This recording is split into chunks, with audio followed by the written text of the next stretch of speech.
Καλώς όρισες στο κανάλι της φυσικής. Φαντάσου μία διασταύρωση στην πόλη. Αν μπουν 100 αυτοκίνητα στη διασταύρωση και δεν βγει κανένα, τι θα συμβεί? Χάος. Για να το αποφύγουμε, βάζουμε ένα τροχονόμο. Το ίδιο ακριβώς συμβαίνει και στα ηλεκτρικά κυκλώματα. Μόνο που εκεί το ρόλο του τροχονόμου τον παίζει ο πρώτος κανόνας του Κίρκοφ, που πήρε το όνομά του από το γερμανό φυσικό Γκούσταβ Κίρκοφ. Όπως ο αστρονομικός είναι ο τροχονόμος των αυτοκινήτων, έτσι και ο πρώτος κανόνας Κίρκοφ είναι ο τροχονόμος των ηλεκτρονίων. Όσα ηλεκτρόνια λοιπόν μπουν σε έναν κόμβο ενός ηλεκτρικού κυκλώματος, τόσα ηλεκτρόνια πρέπει και να βγουν. Τίποτα δεν χάνεται και τίποτα δεν μπορεί να δημιουργηθεί από το μηδέν. Τι είναι όμως ο κόμβος σε ένα ηλεκτρικό κύκλωμα? Πριν μπούμε λοιπόν στο κύριο μέρος του μαθήματός μας, που είναι ακριβώς ο πρώτος κανόνας του Κίρκοφ, καλό είναι να δώσουμε κάποιους βασικούς ορισμούς για τα ηλεκτρικά κυκλώματα. Δες λοιπόν το παρακάτω ηλεκτρικό κύκλωμα. Κόμβος σε αυτό ονομάζεται εκείνο το σημείο στο οποίο συναντώνται δύο ή περισσότερα ηλεκτρικά ρεύματα. Και όπως βλέπεις σε αυτό το ηλεκτρικό κύκλωμα έχουμε δύο κόμβους, το σημείο Β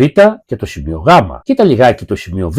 Έχουμε τρία ρεύματα. Το ρεύμα Ι που έρχεται από κάτω και τα ρεύματα Ι1 και Ι2, τα οποία κινούνται προς τα αμπερόμετρα Α1 και Α2. Το ίδιο και στον κόμβο Γ. Έρχονται τα ρεύματα Ι1 και Ι2 και φεύγει προς τα κάτω το ρεύμα Ι.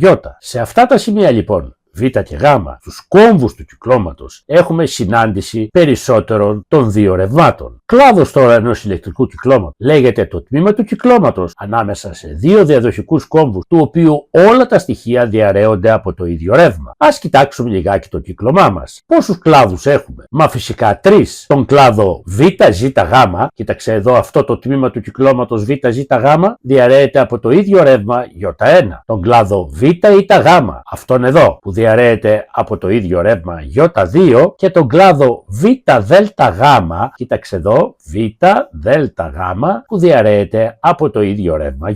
Και τελευταίος ορισμός που θα πούμε είναι τι είναι βρόγχος. Βρόγχος είναι το τμήμα του κυκλώματος που αποτελείται από διαδοχικούς κόμβους και σχηματίζει μία κλειστή διαδρομή. Δηλαδή θα πρέπει να ξεκινήσουμε από ένα σημείο του κυκλώματος, να προχωρήσουμε πάνω στο κύκλωμα και να ξανακαταλήξουμε στο ίδιο σημείο. Πόσους λοιπόν βρόγχους έχουμε σε αυτό το ηλεκτρικό κύκλωμα? Χωρίς μεγάλη προσπάθεια μπορείς να διαπιστώσεις ότι οι βρόγχοι είναι τρεις. Ο βρόγχος ΒΖΓ ΔΒ, ΔΒ, ο γύρω-γύρω, ξεκινήσαμε από το σημείο Β και ξανακαταλήξαμε στο σημείο Β, χωρίς να περάσουμε δύο φορές από τον ίδιο κλάδο. Ο βρόγχος ΒΖΓ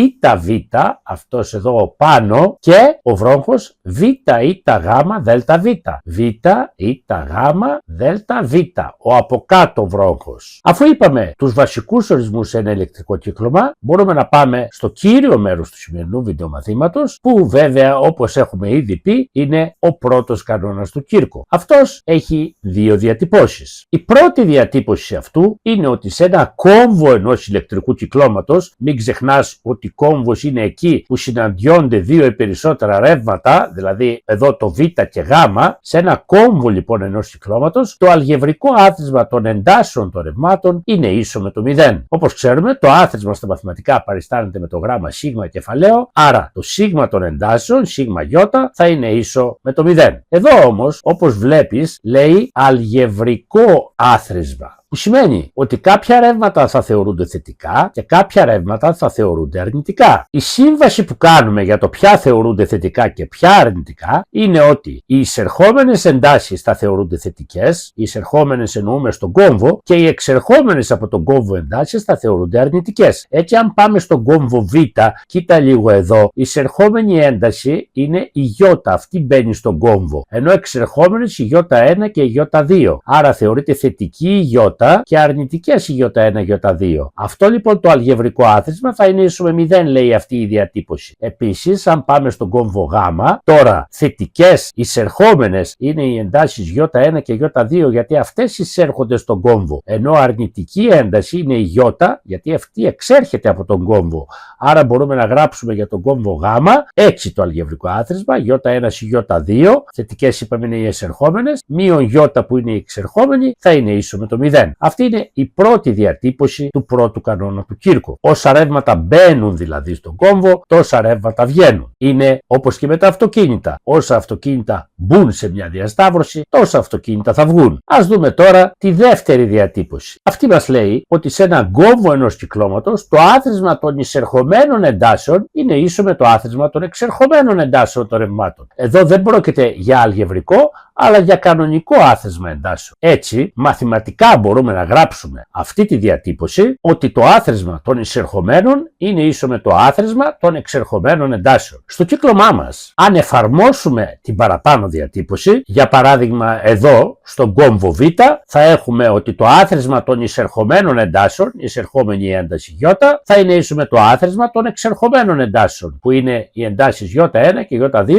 άρα Ι ίσον Ι1 συν Ι2. Προσωπική μου άποψη είναι ότι για να αποφύγουμε τα πρόσημα, η πιο βολική είναι η δεύτερη διατύπωση. Όσα είναι τα εισερχόμενα, τόσα είναι και τα εξερχόμενα ρεύματα. Αν για παράδειγμα εδώ η εισερχόμενη ένταση ρεύματος είναι 5 αμπέρ, τότε η Ι1 και Ι2 θα μπορούσαν για παράδειγμα να είναι 3 αμπέρ και 2 αμπέρ. Το άθροισμα θα είναι πάλι 5 αμπέρ. Ο πρώτος κανόνας του Κίρκοφ αντλεί την ισχύ του από μια πολύ σπουδαία αρχή διατήρησης της φυσικής, την αρχή διατήρησης του ηλεκτρικού φορτίου. Αν πάμε στον κόμβο Β και εφαρμόσουμε αυτή την αρχή, λέει ότι το εισερχόμενο στον κόμβο φορτίο θα είναι ίσο με το εξερχόμενο φορτίο από τον κόμβο. Αυτό είναι λογικό γιατί το φορτίο κουβαλιέται από τα ηλεκτρόνια, άρα όσα ηλεκτρόνια μπουν στον κόμβο, τόσα ηλεκτρόνια πρέπει και να βγουν. Το φορτίο όμως δίνεται από τον τύπο Ι επί ταφ, το εισερχόμενο βάζουμε την εισερχόμενη ένταση στον κόμβο που είναι η Ι, και τα εξερχόμενα θα είναι Ι1 επί ταφ που είναι το φορτίο που κουβαλιέται από το ρεύμα Ι1